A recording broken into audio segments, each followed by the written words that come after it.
नाज़रीन, आपको खबर दें कि निजी एयरलाइन एयर ब्लू की फ़्लाइट के दौरान नौजवान जोड़े ने सरेआम बोसो किनार शुरू कर दिया, जिससे जहाज़ का हमला रोकने में नाकाम रहा और जहाज़ में बेचैनी फैली रही। तफ़सीलात के मुताबिक जोड़े की जानिब से बोसो किनार का वाक़या कराची से इस्लामाबाद आने वाली फ़्लाइट PA 200 में 20 मई को पेश आया, जिसकी तफ़सीलात अब अवामी सतह पर आ गई हैं।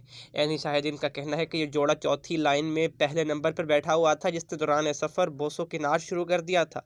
साथ ही मुसाफिर ने की अमले से शिकायत की, जिस पर एयर होस्ट ने दोनों को इस काम से बाज रहने की दरख्वास्त की, लेकिन जोड़े ने एयर होस्टेस की दरख्वास्त पर कान ना धरे। एयर होस्टेस को जब कुछ समझ ना आया तो वो उन्हें किस तरह रोके, तो उसने जोड़े को कंबल ला कर दे दिया ताकि वो अपने इस अमल को खुल्लम खुला करने की बजाय कंबल के अंदर रहते हुए करें। मुसाफिरों का कहना था कि जब जोड़े को शर्मनाक हरकत बंद करने का कहा गया तो उन्होंने जवाब दिया कि आप हमें कुछ भी बताने वाले कौन होते हैं। एडवोकेट बिलाल फारूक अलवी भी इसी जहाज़ में सफ़र कर रहे थे और उन्होंने सिविल एविएशन को अपनी शिकायत दर्ज करवा दी, जिसमें उन्होंने ये भी कहा कि एयरलाइन के अमले की जानिब से इस जोड़े को रोकने के लिए कोई ठोस कदम नहीं उठाया गया।